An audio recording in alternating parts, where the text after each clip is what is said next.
Randall is one of the fellows at McLaughlin who gives us welcoming music before our lunch talks. We really appreciate that, Randall. Thank you. Right.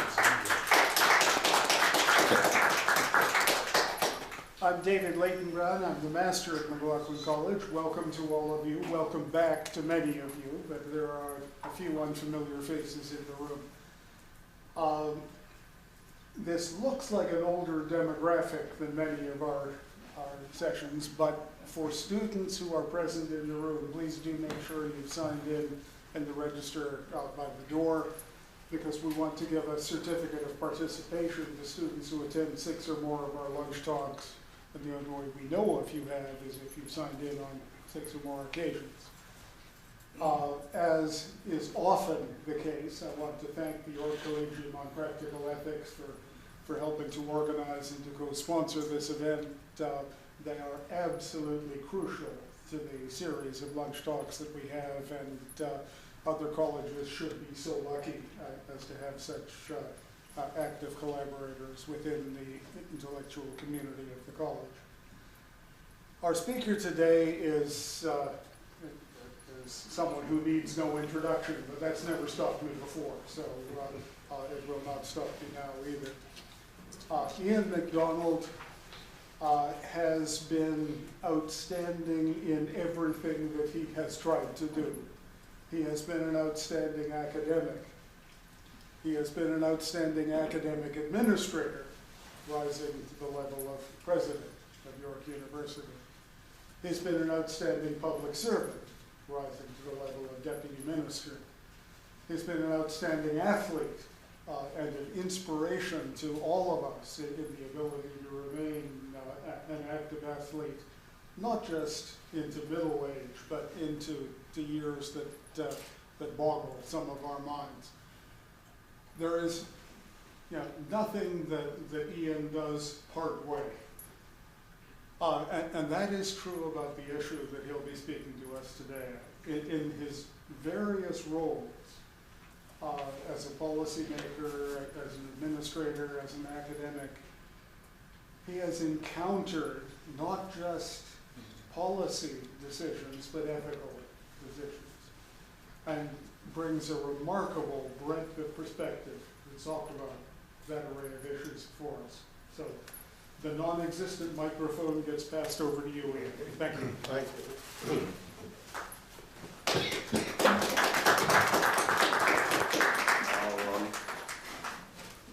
Well, I must be getting shorter. This is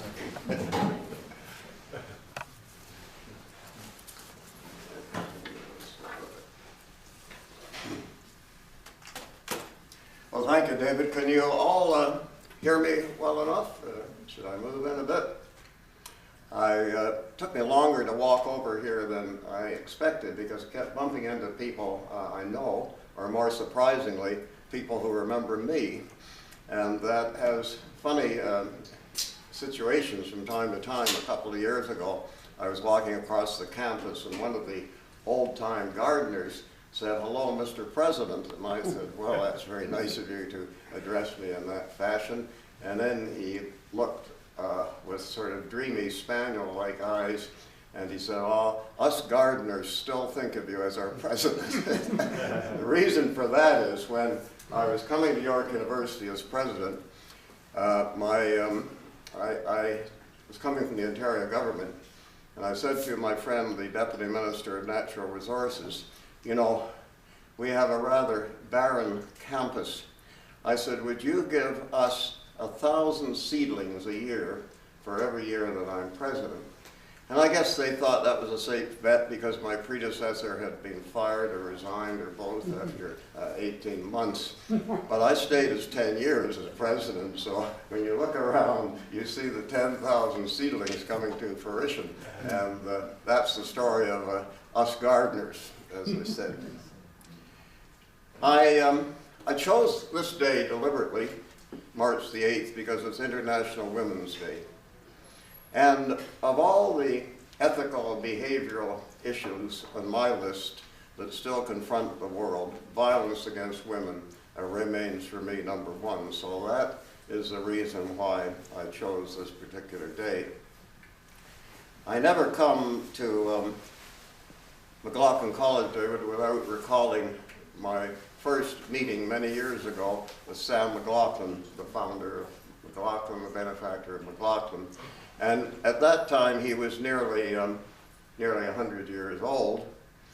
And we got talking about some common background because he, of course, had come from Scotland. My parents were Scottish immigrants who left school at age 14, each of whom came to Canada on their own before World War I when they were 16. And we had that common ancestry. And as I talked to him, he said, I only have one regret. He said, you know, I left school at age 14, and that was a great mistake. And I said, well, why was it a great mistake? He said, I should have left at 12. So there are various routes in life, and that was his circumstantial, if not chosen, route. But I thank you, Phil, for inviting me to give this talk, because for the first time in my life, I think, I sat down systematically and asked myself, how did I come to believe in the things I believe in? And what were the circumstances in my life that made me deal with them, confront them in an occupational way? And, you know, in some ways, as I think about ethics, formal ethics, academic ethics, it's a rather difficult subject. In other ways, it's really rather simple. It's doing what intuitively you know most often to be the difference between right and wrong. But I think I had a little boost in that direction from, as I look back from my home life. My father was a stretcher bearer for over 4 years in the front line in World War I. And when I asked him how that came about, remember Canada was still a quasi-colony, if not a full colony of the UK. And so there was a dilemma, an ethical dilemma. Young men felt that they had to do their service and join the army or the forces. But in my father's case, because our family came from a long pacifist tradition, he didn't believe in killing people. So his resolution was to join up and do his duty, which involved 4 years or more of going from the front line, from the trenches, and picking up the corpses or the bits and pieces of the dying, the wounded, and so on. Not a lot of fun. But that resolution of that very personal ethical dilemma always was deeply rooted in my mind. And then when I started to go to school in Toronto, you've got to think about Toronto of that time.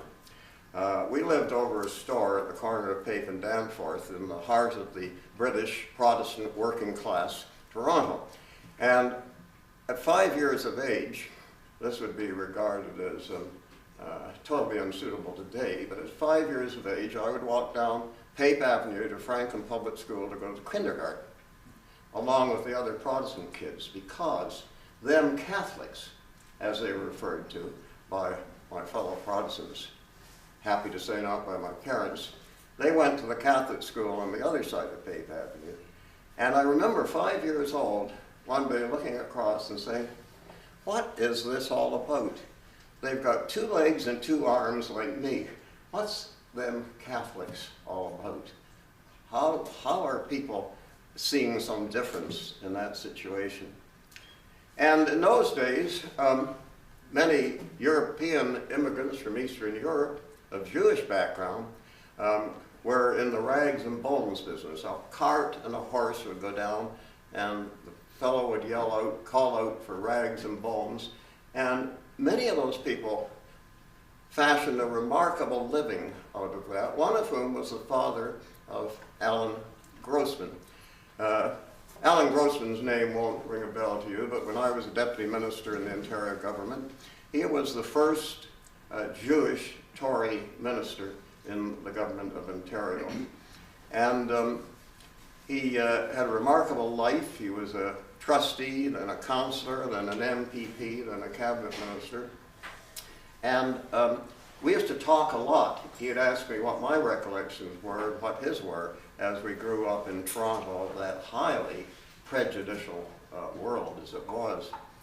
And as a matter of interest, Alan Grossman, when I was president, came up to see me one day and he said, could I find an historian to write his biography? And so I went to our then Dean of Arts, Sid Eisen, and he said, Peter Oliver would be perfect. And Peter Oliver went down, and Alan Grossman, in the Kensington Market area where he still lived, had a garage full of all his papers from his whole career, beautifully indexed. And Peter Oliver said it was just a matter of walking into a virtual archive, and he put together Alan Grossman's biography. If you have a chance to read it, it's a very interesting read about Toronto in that time. My final story about the sense of what ethics really involved in the greatest sense of the word goes back to my hockey playing days. I was playing junior hockey at age 16. And this is Toronto of the day. There's me, Scottish immigrant's son. There's Joey Wolf, one of my other line mates, Jewish. And Jewish boys just, for whatever reason, didn't play hockey a lot. They played basketball and soccer and other sports. So he was an anomaly. And an even greater anomaly was Willie Austin, whose family had come from Jamaica. And that was really unusual in Toronto in 1945, believe me, and really unusual to have someone playing hockey. So Willie, Joey, and me were line mates, and the newspapers used to write us up as the odd trio. Imagine the odd trio, because I guess in the sociology, Toronto sociology of the day, we were. And that was long before the play, The Odd Couple, was ever contemplated, written, or performed.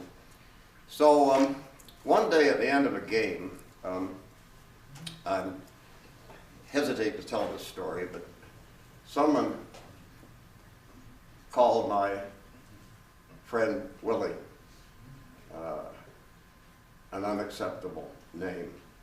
And I'm afraid that provoked me into having the one and only fight that I ever really had in all my hockey playing days, because I went after this guy. Fighting clearly wasn't my forte, because he is about twice my size and it didn't have a very good outcome for me. But the point of the story is we went in the dressing room, and Willie, who, by the way, was no shrinking violet, he could look after himself. But again, Toronto, 1945, this scene was unheard of. Willie comes in, he's got tears in his eyes, and he came over and kissed me and said, "Thank you." And that never left my mind. I thought, you know, people can look after themselves, but it's even more important if you can look after them as well. So that was part of my ethical learning, as it were. And then I went on to Oxford, where I took a course in moral philosophy, as it was called. Is it still moral philosophy? And Gilbert Ryle had just published a book, Dilemmas, and I went to hear some of his lectures. Marvelous stuff, because everything we do in life, personal or professional, involves a dilemma, doesn't it? A choice. Ignatieff writes in his book about the torture dilemma. Do you torture people in the interest of saving lives, or is that unacceptable, whatever the reasons? Even in academic life, I've always been a softie for student sob stories, and someone comes along and says, "I'm going to be a little late with my essay or my research paper because my grandmother just died." And I'm saying, well, here's a dilemma. Other people have been sitting up till 2 o'clock in the morning to meet the deadline, and you're asking me for an extension.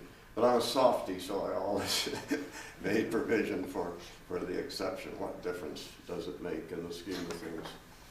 So those were dilemmas, and I had an interesting experience, which was I guess the granddaddy of all dilemmas.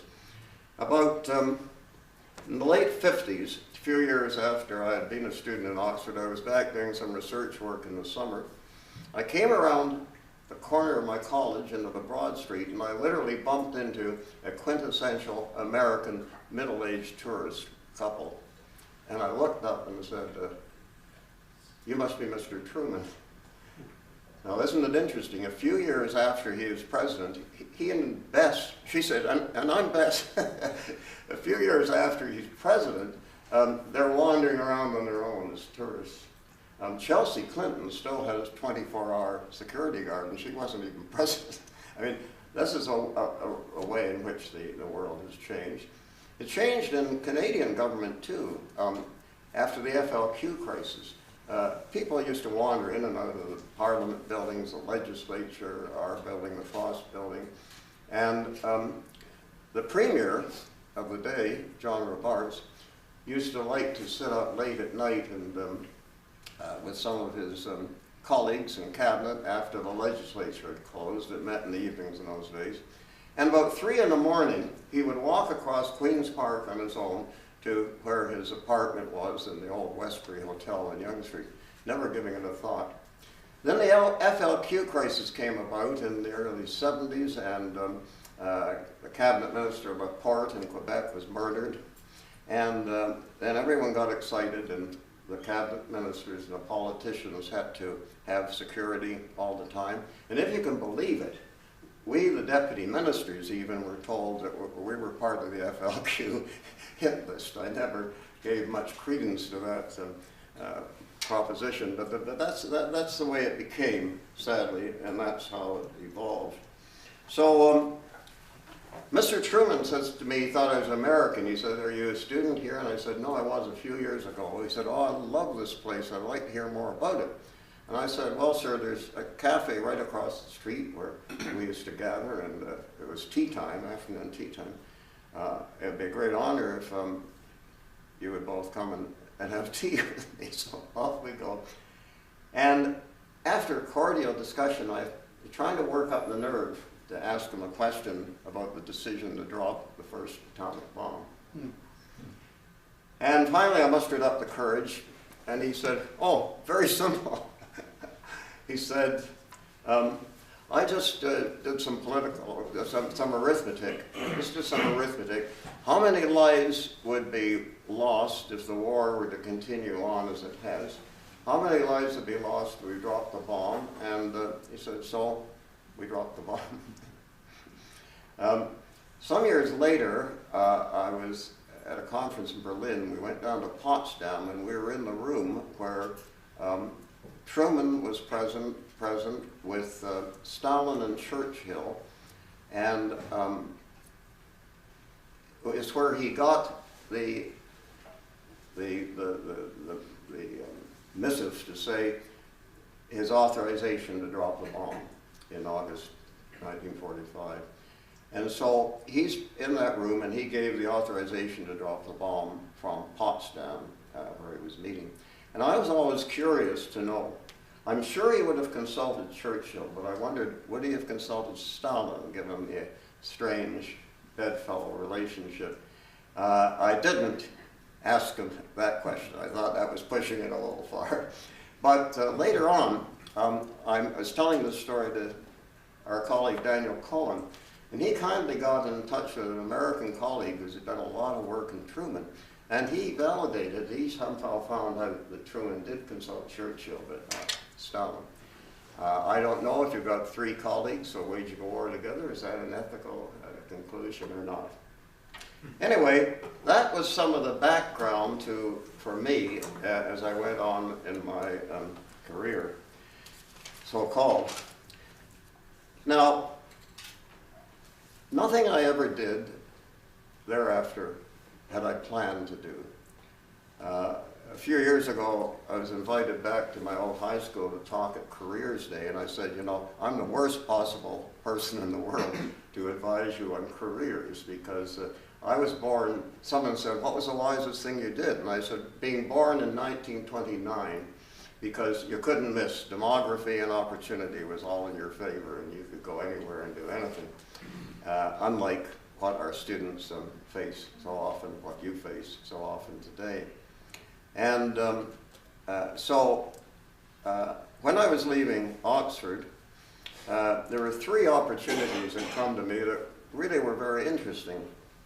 The first was, interestingly enough, that the Ford Motor Company in Britain had just launched their first management training program.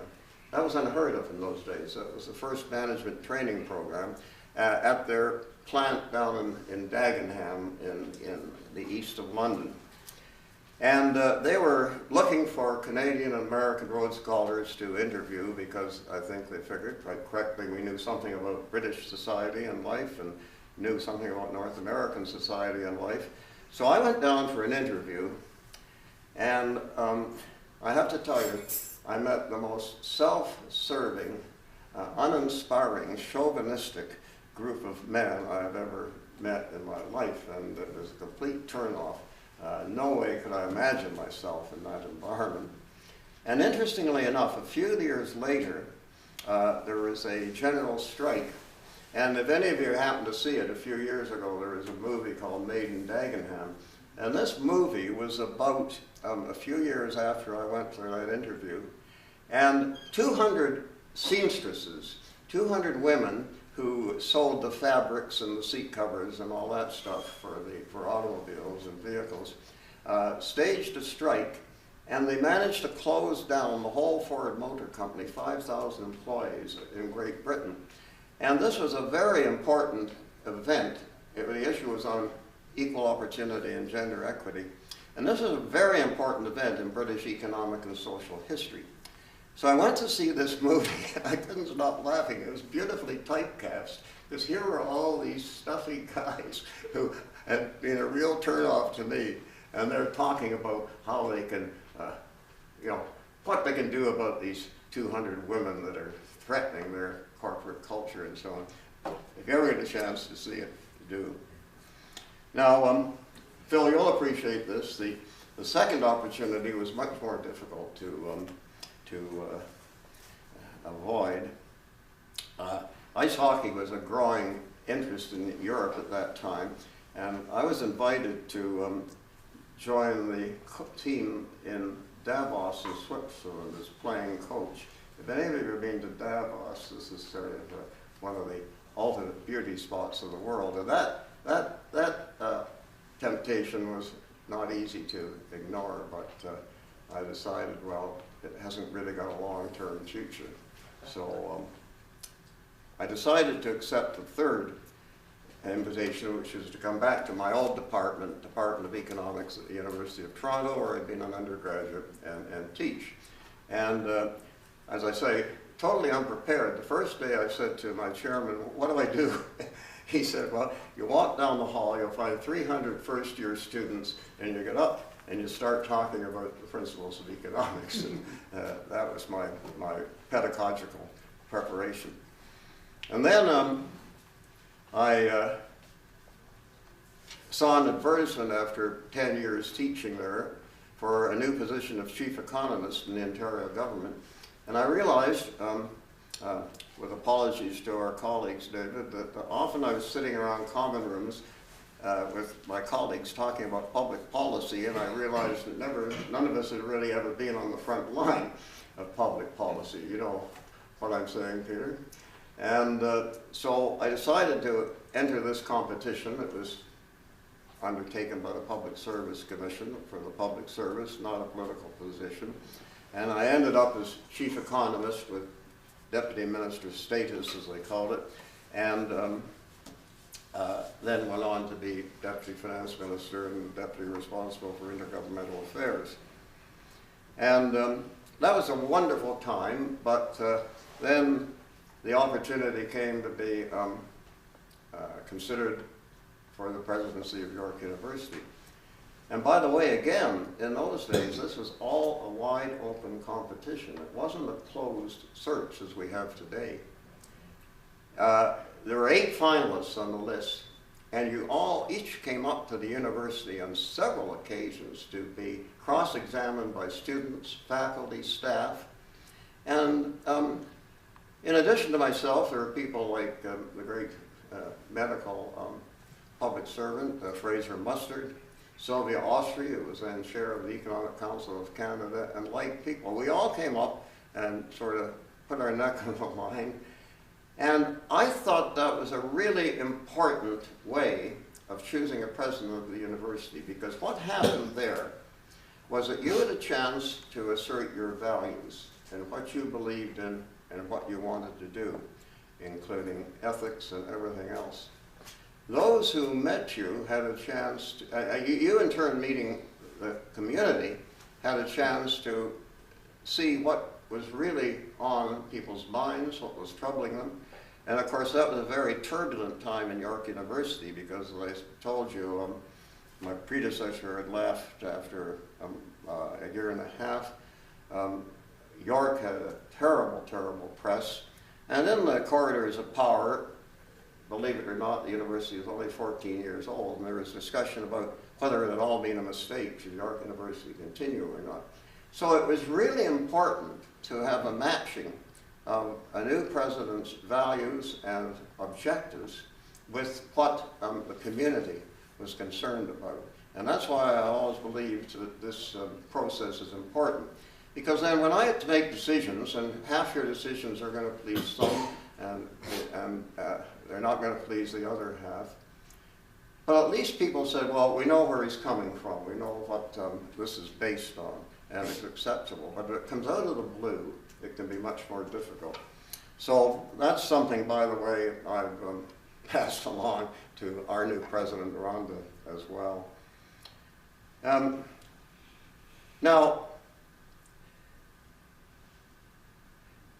there wasn't a lot in my academic career then and since that I recall having to face serious ethical questions or issues. I do remember the few years when I was teaching at UAT, I was also Dean of the Men's Residence in University College. So like McLaughlin College, this was a residential college. And on one occasion, I got a call at 8 in the morning from the chap whose title was the Superintendent of Buildings. And he was a former Brigadier General in the Army. And at that time, the Sidney Smith Hall was under construction on St. George Street, and there was a hoarding, a board hoarding, around the whole city block around where Sidney Smith Hall was being built. And in the course of the evening, 3 or 4 of the students from the residence got out, and they had worked out exactly the length of Milton's Areopagitica, and they painted it around the whole hoarding on all 4 sides of this building, and it came out perfectly at the end. And the former Brigadier General, at 8 in the morning, he says, Dean, I understand that some of your men, military metaphor, I understand that some of your men were out in the night and disfigured the hoarding. Can you imagine? You'd have to be pretty clever to disfigure a hoarding. Disfigured the hoarding. What do you intend to do about it? I said, I'll think about it. And I got back the next day and I said, what I've decided to do is to award each of them a medal, because to my knowledge, that's the first literary prank that I've ever heard of in the university. The principal student involved in this is a gentleman called Sandy Leggett, who went on to become one of the world's most distinguished Shakespeare scholars. I think he thought going on with Milton was a little dangerous, so he moved over to Shakespeare and became a great Shakespeare scholar. Now, let me tell you about the government. When I joined the government, there were no formal rules about ethical behavior. You just did what you thought was right. I think there was a $20 limit on gifts. If someone at Christmas wanted to give you a box of chocolates, you could grudgingly accept that. But there were no formal rules that I recall. This, of course, has been replaced today by, as you know, by countless commissioners. The Ethics Commissioner, the Integrity Commissioner, the Lobbying Commissioner, the Privacy Commissioner, the Freedom of Information Commissioner, and on and on. And of course, the granddaddy of them all, the Public Auditor. And the Public Auditor has moved from what it was in my day, where you just looked at, did someone have their hand in the till, did the books balance, to this very interesting question, value for money, where governments are being asked all the time, did you get value for money? So I got really interested in that concept one day, and I wondered where it first appeared in the literature. And so I did a literature search for quite a while. And you might be interested to know, the first time I found the term used, value for money, to apply to a government program and the public interest attached to it, was at the time of the Battle of Britain in World War II. And Churchill, apparently, Britain was really losing the war. They were getting bombed to pieces. And Churchill was advised that unless they could get 500 fighter aircraft in the air within 6 months, forget it, the war is over. So he went to a prominent businessman and said, can you do this for me? And ironically, this businessman turned out to be like the caricature of a bureaucrat, you know. He said, well, there'll be this problem and that supply problem, and I don't know about this, I don't know about that. Churchill said, forget it, you're the wrong person for the job. He then went to Lord Beaverbrook, the former Max Aiken from Fredericton, New Brunswick, who became the newspaper baron, Lord Beaverbrook. And he said to Beaverbrook, I need to get 500 fighter aircraft in the air, the war is lost. And Beaverbrook said, Prime Minister, 500 won't do it. You're going to need at least 1,000. And I'll get them for you on one condition. And never ask me how I did it. Now, we're living in the age of accountability, but maybe at a time when, no, I was about to say when necessity trumps accountability, but I don't think I want to even use the term in that context. Don't ask me how I did it. Well, they got the aircraft in the air. It succeeded in winning the air battle of Britain. The war turned around and Britain went on to win the war. Now, here's the funny part. Shortly after that, a member of the opposition got up in Westminster Parliament and said, Mr. Speaker, I have a question for the Prime Minister. Did we get true value? Did we get value for money for those fighter aircraft? Can you imagine? That's the first time I saw the term in the literature or anywhere in public discourse. Well, characteristically, Churchill got up and he said, Mr. Speaker, if the member walks back to his flat tonight and a bomb doesn't fall on his head, he'll know that we got value for money. But, Mr. Speaker, if the member walks back to his flat from this chamber tonight and a bomb does fall on his head, he'll no longer be interested in the answer. So that's when value for money came into the thing. I had some interesting experiences myself. I remember there was a prominent builder who was seeking a contract with the Ontario government.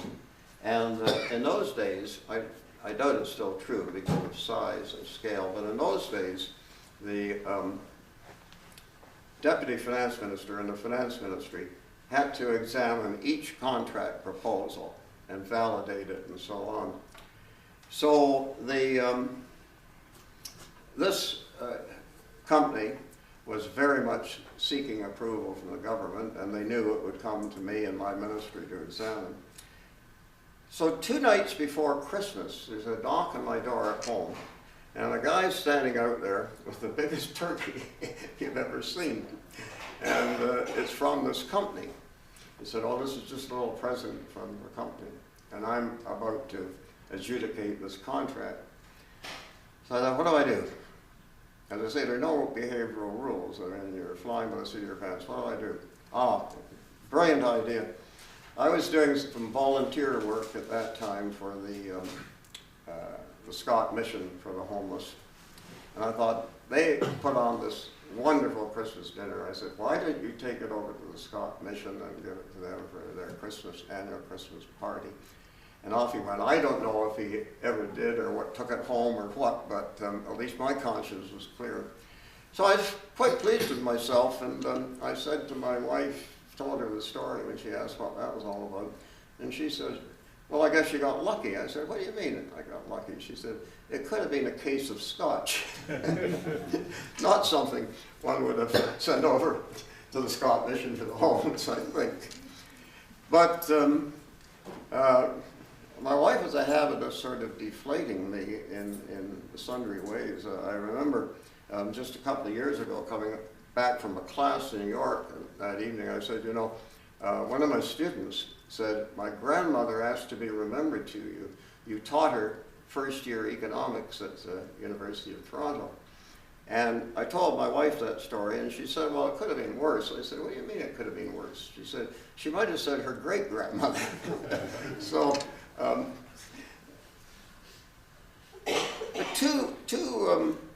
two or three examples about my time in the Ontario government.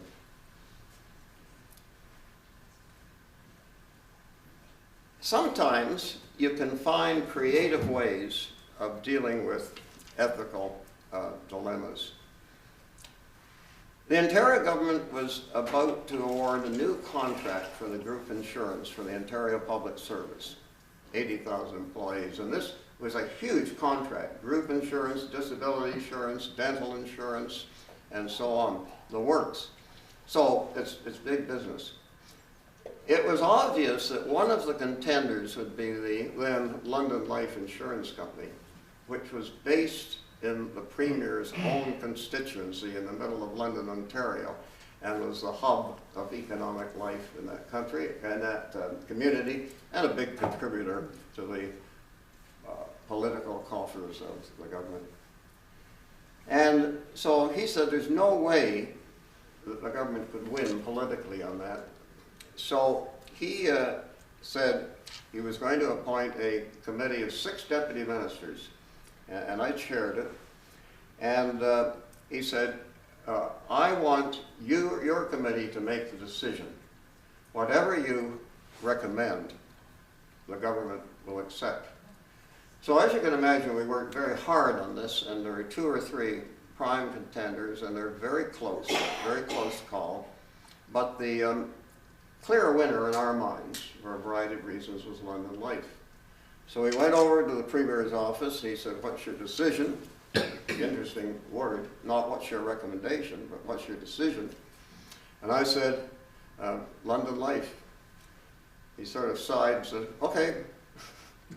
Went into the legislature the next day and said, Mr. Speaker, I want to announce the award of the new public service group insurance contract for the public service of Ontario. And it's going to the London law. And he never got the second word out before the place went howling and hooting. Oh yeah, what else did you expect? Right for your own constituency, this and that. And he said, Mr. Speaker, I want the members of the legislature to know that that decision was made by a committee of 6 deputy ministers, and I had nothing to do with it. Now, you know, there are days when people say, does the bureaucracy really run the government, or does the government really in the hands of the bureaucracy? There are times when that's not a bad thing, as that example would suggest. A similar one, the Ontario government, as you know, has bond issues in its own name and on behalf of Hydro One. At that time it was Ontario Hydro. And that's a big business for the Ontario investment community, the Canadian investment community, because each of the investment firms, marketing firms, gets a percentage share of the commission that's awarded for selling the bonds. And it's pretty easy, even today, pretty easy to sell Ontario government bonds, so it's a bit of a gravy train. So we had to choose, it come to the point where the government wanted to choose a new manager of the investment syndicate in the United States. There was a syndicate in Canada and a syndicate in the United States. And they had been dealing with a firm called Drexel Harriman for years, a very old, well-positioned American firm, but it had got a little soft over the years and it wasn't doing a very good job. And I had the unhappy task, first of all, of having to go down to New York and advise these gentlemen, and they're all men in the syndicate, in a boardroom puffing on cigars, that their contract would not be re-awarded to them, since they're all about as old as my father or grandfather in those days. It wasn't a comfortable assignment. And then we had to choose between two contenders. One was a very up-and-coming, hotshot marketing company called Solomon Brothers, and the other was the First Boston Corporation, which was another old, established, but somewhat sleepy corporation. It so happened that the person advocating for the First Boston Corporation was the chief bagman, the chief fundraiser for the Ontario Tory Party, which formed the government of the day.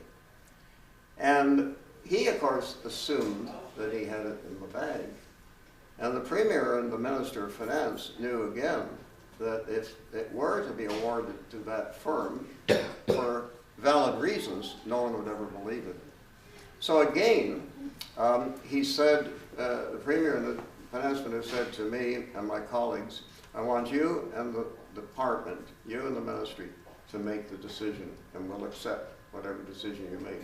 So we did all our interviewing, all the due diligence and this and that, and we concluded that the First Solomon Company was the one, the Solomon Brothers was the one to, should be awarded the contract to manage it, and we did. And the government accepted that decision again. Well, this fellow who was working for the First Boston Corporation went into the minister's office and raged and roared about how much he had done for the party, and he was being let down by this. And my minister just shrugged his shoulders, no, it wasn't me, it was my deputy. So this fellow came across to my office, arms and legs flying, and I just heard him out and said, well, that's in our best judgment what we decided to do, and of course the smoke blew away. This suggests to me that one of the highest ethical principles embraced within the public service is to tell people what they should know and what they should hear, and to do a professional, unbiased job of advice when they're dealing with ministers and heads of government. You remember, of course, that George W. Bush determined to go into the Iraq War, even though all the evidence was that there weren't weapons of mass destruction. And that evidence was also presented to Tony Blair in Britain, with even more experienced, long-standing people who knew something about that business. And you remember their chief weapons inspector was shattered by the fact that Blair didn't accept his advice, and he quietly went away and committed suicide.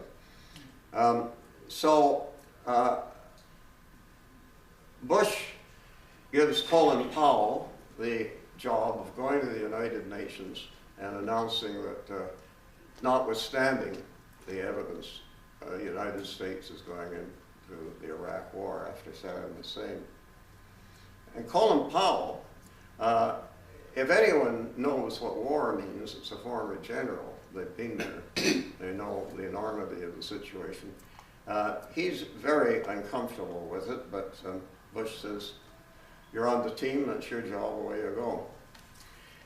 So Powell served Bush's first term. He didn't go back into the second term, as you know. And a few years after that, he made a remarkable statement which had very little attention that I've ever seen publicly and surprisingly. He said, in the following words, I will go to my grave scarred by my complicity in the Iraq War. And he said, but the thing that hurts most is that my public servants knew the situation and didn't share it with me fully.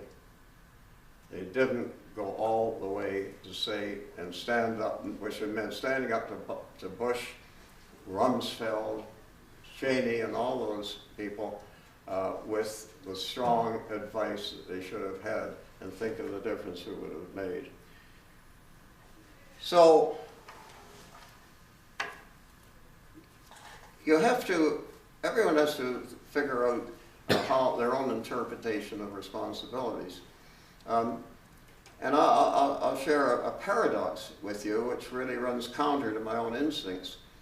One of my ministers, Darcy McHugh, and he tells this story in his recent book, when we became Treasury, Economics, and Intergovernmental Affairs, we also had responsibility for municipal affairs. And if you can believe it, the minister had to sign off on every committee of adjustment decision in every municipality in Ontario, which are thousands. Little things, you know, can the borderline be adjusted here so that the tree that's on the borderland can be saved and so on. All kinds of these things. And the minister of municipal affairs would sit in the legislature during question period with a pile this high, just signing off on all these committee of adjustment decisions without ever looking at them. It ended up that Mr. McHugh's brother had an interest in a property that the municipality in Chatham, which was the minister's constituency, had made a decision. The minister, our minister, knew nothing about it. He just routinely signed the thing. His brother would have been smart if he warned him in advance, but he didn't. So we happened to be in Munich at the time, Darcy McHugh and I, because we were doing the first Ontario government bond issue in Germany. It so happened it was at the time of the Munich Olympics.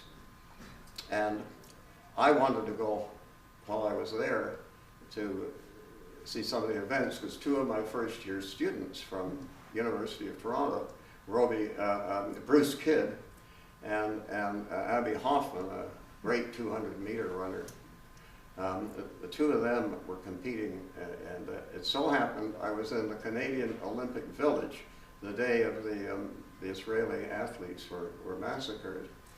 And I never heard this story from one of my daughters till just a few years ago. And she was 10 years old at the time, and she said she was watching television, and she knew her father was in the Olympic Village, and they were talking about these gorillas. And in her mind, that translated into hairy creatures chasing her father. I laughed when she told me that story because, in any event, the point was Darcy McHugh decided immediately that he should resign. And this is no small consideration because he was the obvious candidate to succeed Bill Davis as the next premier. And I wanted to be sure, I shared his view. I thought he has to resign. But I didn't want him to make the decision without going through the whole process so that one day he didn't feel he had made the wrong decision. So we sat up all night, and I played devil's advocate, tried to provide the reasons why he shouldn't have resigned, even though they weren't my reasons. It was play acting. And he came to his decision, and he resigned. And as I say, he tells that story in his recent book.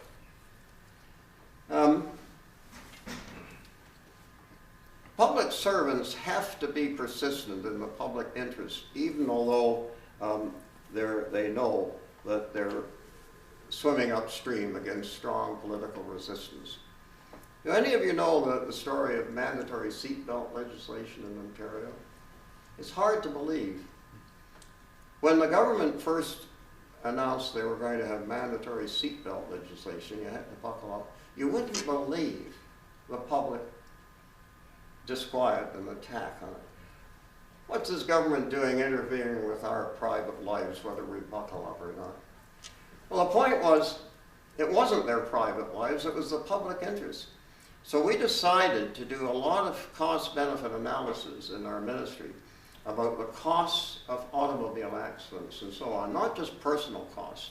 An individual becomes a quadriplegic, a family loses its breadwinner, but we'd also just introduced uh, the National Medicare, 1968. So there's a huge social cost as well. Hospitalization, people get thrown from automobiles, they have all the medical care. And the government put that together and embarked on a consistent educational campaign, trotting this stuff out, trotting it out every speech, every sort of local meeting, at the Chamber of Commerce, at the women's volunteers at the hospital, and so on and so on. And eventually, they brought the bill back into the legislature. It passed by unanimous consent without a peep. And that really reassured me that the public is capable of understanding these issues if you make them known to them.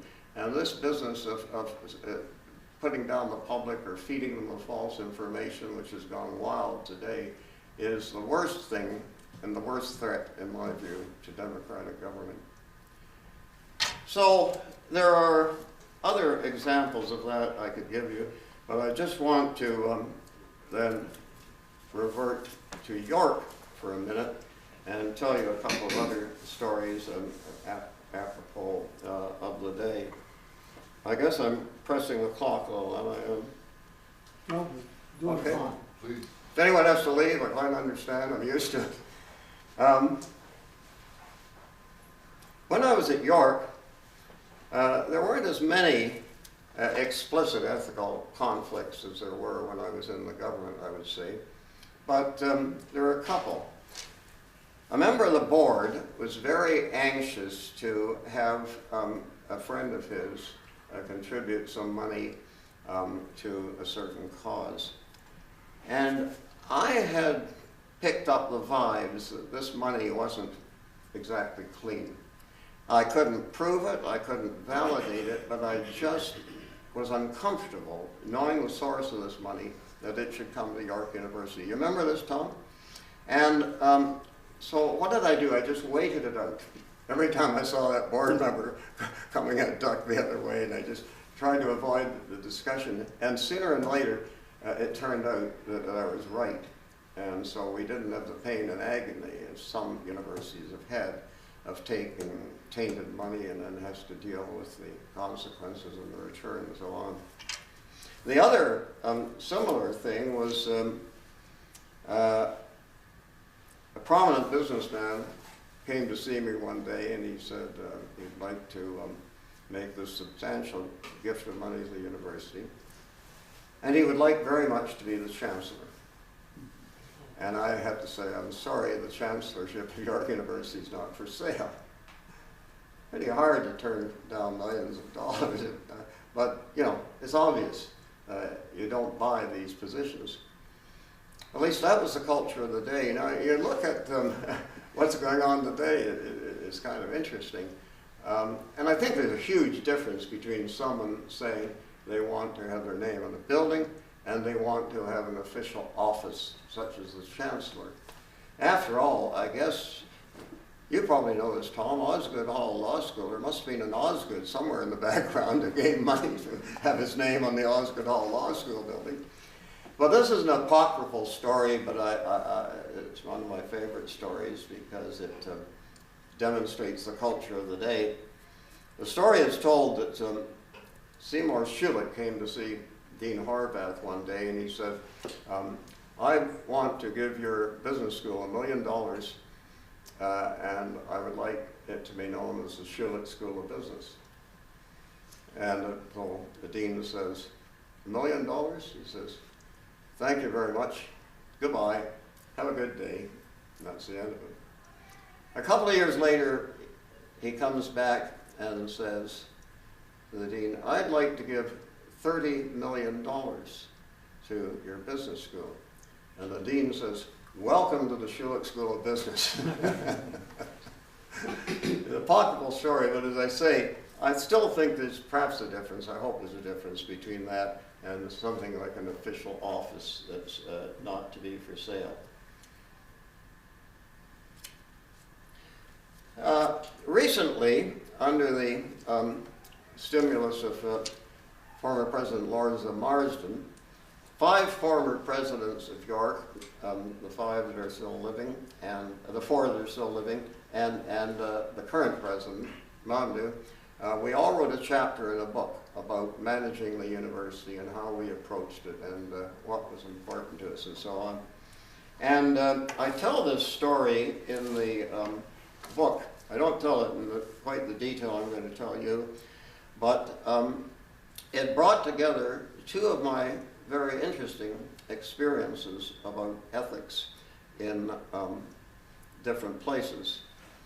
In 1968, when we finalized national Medicare, I was the Ontario government negotiator. And again, this was a very sensitive position for Premier Robarts because the private insurance, health insurance industry was strongly against public medical care. And so he had to politically maneuver very carefully, and he sort of stayed in the background on the issue. And we, in the negotiations, carried the can for Medicare, which meant, in the process, I got to know Judy LaMarche, who was the Minister of Health in the Government of Canada, very well. And public servant from Ontario, the Minister from Quebec, were working away quietly in the shadows and trying to create the environment that national Medicare, which we passionately believed in, would become acceptable. And at the final meeting in 1968, and there was a picture of 10 days ago in the Globe and Mail of Lester Pearson, the Prime Minister, John Robarts, Premier of Ontario, and Daniel Johnson Sr., who was then the Premier of Quebec. They're all standing around. This is where the final decision was made. And as I say, it's interesting because it was never about medical insurance. How could you be opposed to medical insurance? It was all about money, who pays, and what the federal share would be. And Pearson says in this closed meeting, the government of Canada is committed to paying 50% of the cost of public medical care. And Robarts, our premier, said, in perpetuity? He said, in perpetuity, 50% of the cost. You know what it is today? The federal government pays something like 22, 23% of the operational costs of medical care in Canada, and that's now going on in a very active negotiation once again. Still about the money. In any event, we stick-handled that and got by it, and you know, the rest is history. But that carried over to my York days because Judy LaMarche and I had become friends. And she went on to chair a Royal Commission on violence. Violence against women, violence against children, violence in sport, and so on. And accumulated a huge set of records and literature, books and studies and so on, which I asked if she would give to York University. And she said, on one condition, now you got a picture of this, she's dying from cancer. And I'm literally sitting on the edge of her deathbed making this request. And this is a pretty sensitive situation, and she says to me, on one condition, I want it always to be called the LaMarche Center on Violence. To quote her literally, because she was a colorful lady, no bloody euphemisms. It's got to be violence. So I said, as long as I have anything to do with it, that's how it will remain. Well, you can imagine how upset I was a few years ago when I've discovered that the LaMarche Center is now called the LaMarche Center for Children and Youth or something, which is fine. But, you know, it wasn't the commitment I made to Judy LaMarche, so it's a little discouraging. The other story from York University is the story about how we came to establish the first center for sexual harassment, dealing with sexual harassment in any Canadian university. 1982. every time I pick up the newspaper and read some other Canadian university is establishing a program or center to deal with this, that's fine, but York University, 1982, we established the first center to deal with sexual harassment and violence against women and anyone, so on. And I tell that story in this book as well, because I sent a copy of the report. We had a report commissioned by Professor Rusty Steyer of Atkinson College, as it was, and I was so glad to see that she received an honorary degree from York University last year, because she produced this marvelous report, and we were able to implement it, just take it chapter and verse and implement it. And I sent a copy to Premier Wynne and her minister responsible for women's affairs, because in a conversation I discovered, of course, they'd never heard of it, so I wanted to get that back into the currency of the subject if you ever have a chance. Finally, just a couple of other references. I served on half a dozen corporate boards, and interestingly enough, I couldn't think, save for one, of an example of an ethical issue that had ever come up at a board meeting. I'm not saying they didn't exist in the corporation or in the management, but at the board level, I couldn't think of any except one. I was on the board of GE Canada for 15 years before the parent company bought out the Canadian shareholders. And the CEO came to a board meeting one day and said, we've got a wonderful opportunity for a major contract in country X, but it will involve quite a substantial private payment to those who can bring it about. And he said, I want the board's view on this. So I flipped it over. I said, what do you think you should do? He said, I don't think we should go down that road. And we all unanimously in the board felt likewise. So that really was rather reassuring to me. A major corporation, they didn't get that big contract. They could have, just by a little money under the table. But that seemed to me an important case. The other thing about ethics that troubles me very much today is what's happening in universities with respect to freedom of expression and free speech. If there's no other place in the world that has that responsibility, it's the university, because who else has that responsibility? And the reason people are given tenure and promotion, which is much criticized by the outside world, is to preserve that. I had a long, dear friend who I met many years ago at an international student conference from Germany, and he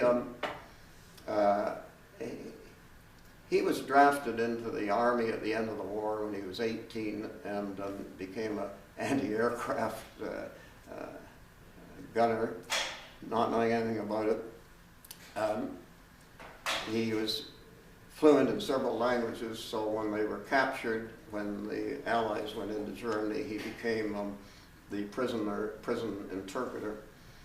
His father was a well-known professor of classics in the University of Cologne. His father was a staunch anti-Nazi opponent.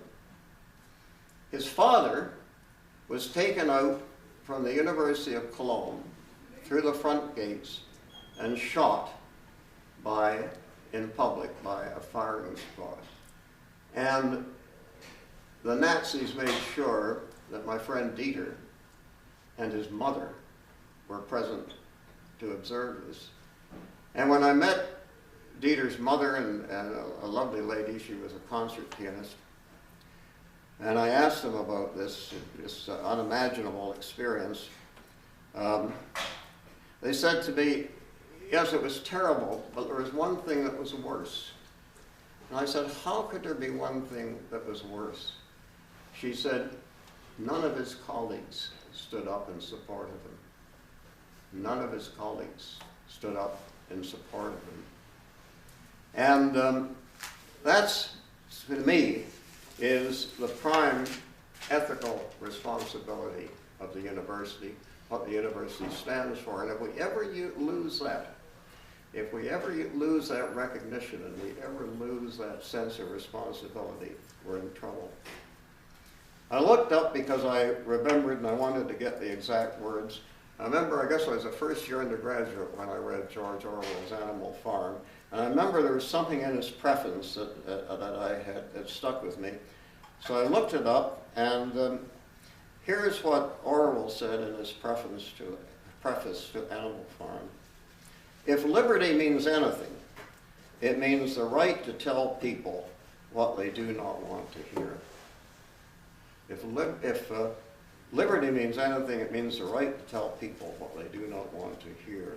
And I remember Premier Robarts saying to me, it was after he became Chancellor of the university, and so it was no longer Premier-Deputy Minister relationship, but he was our Chancellor, and we would talk about many of these things.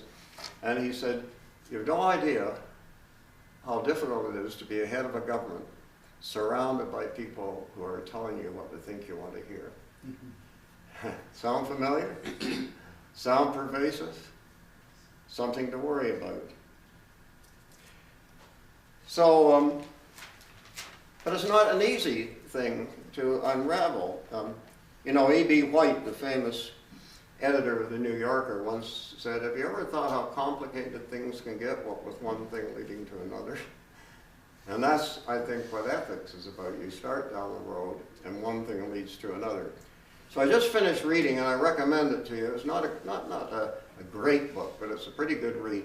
Professor Timothy Ash's recent book on free speech. He goes through the whole history and the whole present example of free speech. Now I just want to conclude on a somewhat frivolous note. When I was president of York, there was a charity fundraising hockey game in St. Michael's Arena for Jocelyn Lovell. Jocelyn Lovell was a great Canadian Olympian cyclist, and sadly and ironically, he was run down in Toronto just riding his bicycle on his street. Here's a person who had been an accomplished Olympian cyclist, but he's run down and he becomes a quadriplegic. So there was a fundraiser for Jocelyn Lovell, who by the way died just a year ago.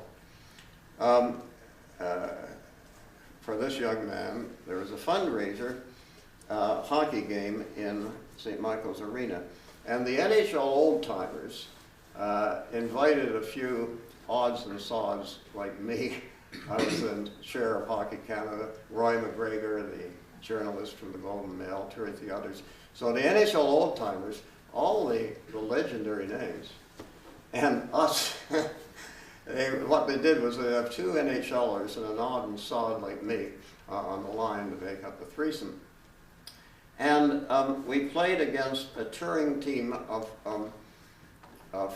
Catholic priests who were known as the Flying Fathers.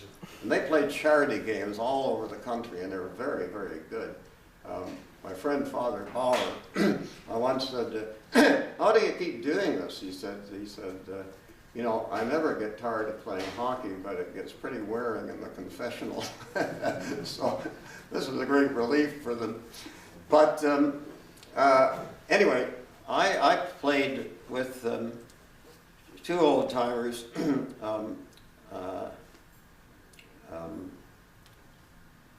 know, the Eddie Shack and Ron Ellis. But on one occasion, Ron Ellis's skate became undone, and he popped off, and Gordie Howe pops on the ice. So here I'm on the line with the legendary Gordie Howe. And he says to me, because he was playing right wing and I was playing center, can I take the face off? I mean, Gordie Howe's asking me, can I take the face off? Of course. But I thought, this is going to be interesting. There's got to be a story here. So I'm watching carefully. And he lines up, and as soon as the pucks drop, he clamps his skate down on the other guy's stick so that the other guy can't move his stick. And he had told me, by the way, where he wanted me to stand. And quick as a flash, he whips the puck over. All I had to do was redirect it into the corner of the goal. So then, the evening's conducted with full ceremony, and they're announcing the goals. And when they announced goal scored by President Ian Macdonald, assisted by Roddy Howe, I was laughing so hard, I thought I was going to embarrass myself. It was so funny. So the point of the story is we go back after the game to the dressing room, and I stepped over and I say, Gordy, I noticed what you were doing. I said, do you think that was ethical? He said, I don't know about ethical, but I think you would agree it really works.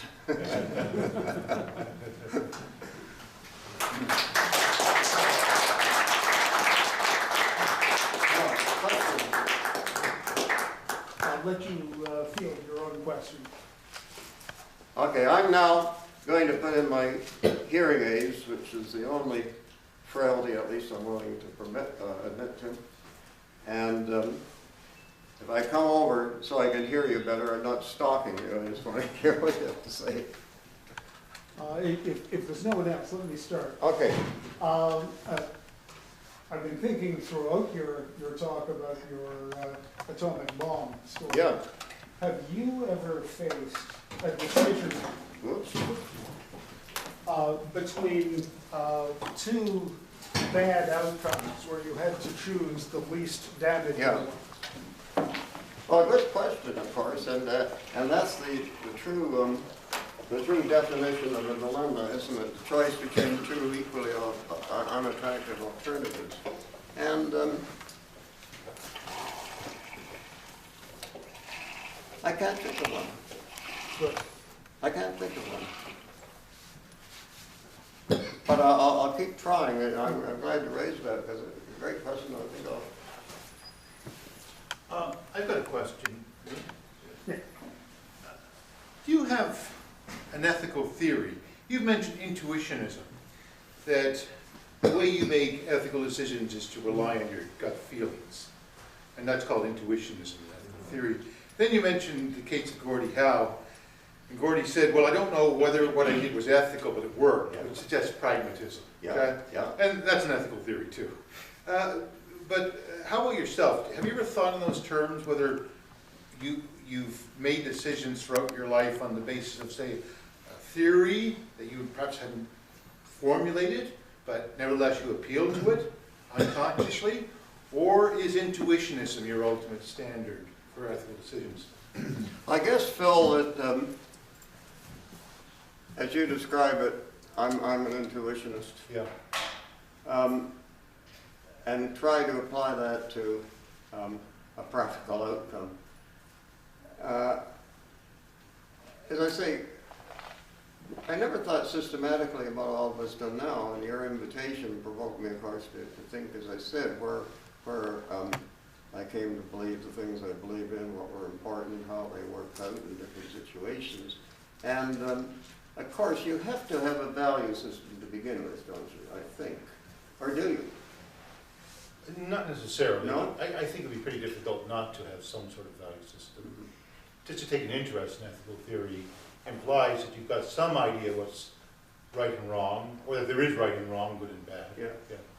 Well, this now goes back to David's question, because I remember once, again, when I was just a young boy, asking my father, how do you know what's right and wrong? I remember this conversation, I don't know why, but I remember it very well. And he said, never do anything that's hurtful to someone else, and if you can, try and be helpful. That was the sort of value that I began with. You know, I've had to, as other administrators have had to deal with situations that weren't a lot of fun. They have involved people having to leave. When I was president, I had to adjudicate on all tenure and promotion final recommendations. And you weren't going to please everyone with the results. I did reverse several recommendations where there was split T&P recommendations between the department, the faculty, and the Senate.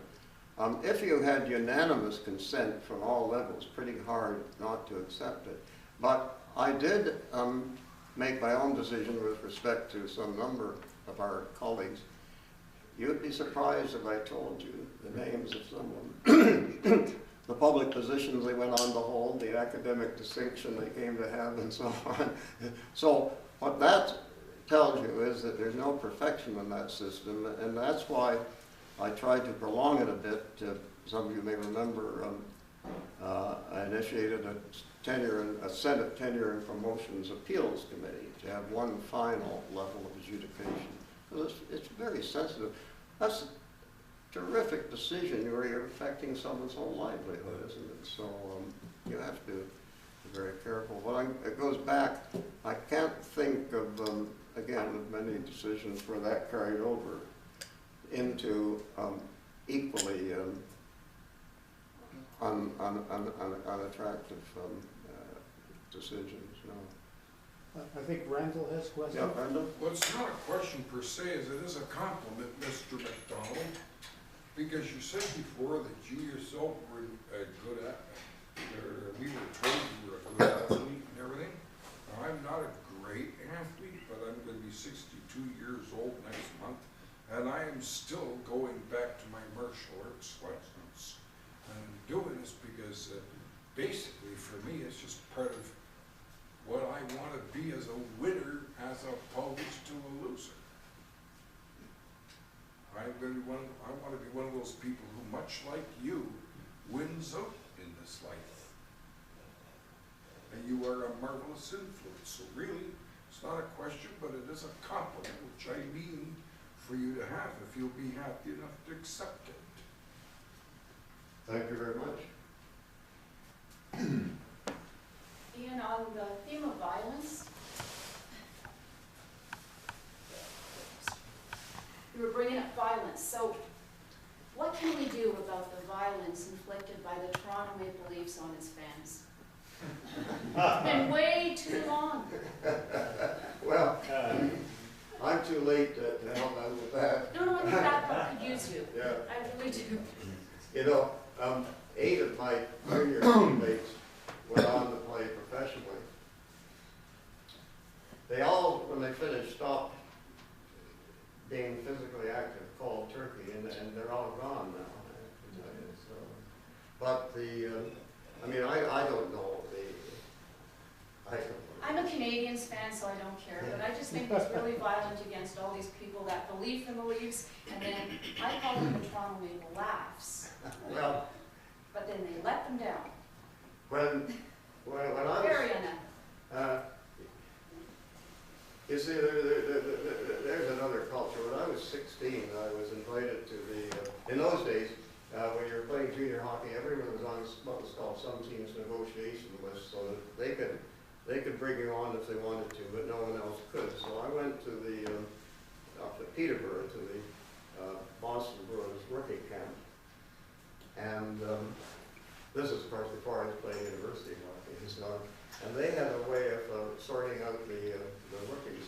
They'd bring a couple of their old hard-nosed seasoned defensemen, and they would take you out. And I banged up my knee so badly it never left me, but I decided that maybe the academic life was a little more promising. No, I was going to something that you said though, about competition. How does wanting to be a winner reconcile with ethical behavior? Because where there's a winner, there has to be a loser. Phil will tell you I'm very competitive. Unlike in sports, I like to win. And but I never felt badly for people who lost, because I've lost too. Sometimes you win, sometimes you lose. But it always seemed to me that in winning, what you did was push your competitors to their best performance too. So that what you were trying to do was get the best out of everyone, and then the results would look after themselves. So that I think, as you were saying, competition is not a bad thing. Competition within the rules. Within the rules. Within the rules, by all means. You know, it's funny. I've been trying to do my little bit when I was chairman of Hockey Canada, and since on these issues of fighting in sport and concussions. Not without success. I'm glad to see that my old friend Ken Dryden is now taking on those missions and is working very hard at them. But I remember years ago having a discussion, it was when I was president of York, with the then Clarence Campbell, who was president of the National Hockey League at the time. And we were arguing about fighting, and I was arguing it was nonsense to say it was necessary outlet and this and that, and he was arguing in favor of it. And I said, you know, I can remember days as president of York University when I experienced more provocation than I ever did in my whole hockey playing days, but I couldn't go and punch someone out just because they disagreed with me. So he said, no, irrelevant comparison, irrelevant comparison. I said, well, the only difference is I've been in both places and you've only been in one, so. Thank you. I just had a comment with respect to value for money auditing. I graduated from this university under your tenure in the 70s, in economics, and then I joined the Auditor General's office. Your Auditor General's office. Oh, did you? Under J.J. Macdonald in Macdonald. Yeah. You might remember him? Yeah. He started that concept of value for money auditing, Yeah. and I always thought he was the pioneer, but that's not the case. Yeah. It goes back a little further. It goes back a little Yeah. further. It's pretty important, but it's not simple, because the idea that of the official opposition was that they oppose policy. Government's entitled to make policy. Opposition is entitled to oppose. And the auditor is supposed not to oppose the policy, but to say, was the policy applied in the most effective means with the best value for money. The trouble is, the borderline between going from policy criticism into that territory is sometimes a little wobbly. Yeah, I mean, it's how would you say, a difficult thing to assess for an auditor. And we were being trained in the 3 E's: economy, efficiency, and then effectiveness. That's where the auditor crosses the line. Is now challenging policy sometimes, and sometimes the political leaders, stumbling that. So, but it's an interesting concept. Well, of course, I don't know if you've been following this case in Ontario where the Auditor General challenged the government of pension valuation and so on. And I have to tell you, I'm not so sure she's right on that one. I'm not sure she's wrong, as I haven't followed it in detail, but that strikes me as an interesting borderline. And of course, it's a little tough on the Premier of the day, because the current Premier is, what should we say, vulnerable to a lot of challenge about her political decision making. So it means she's a sitting duck for that. So it's important that the auditor get it right. Okay, I think we have come to our official closing time, but I have no doubt that President Macdonald is willing to continue talking informally with people afterwards. Absolutely. On behalf of everybody, I want to thank you very much and give you, as a token of our appreciation, what has become one of the most coveted items at York University. It is literally priceless in that it cannot be bought. It can only be received in appreciation for speaking here at McLaughlin College. Well, thank you. Thank you very much. After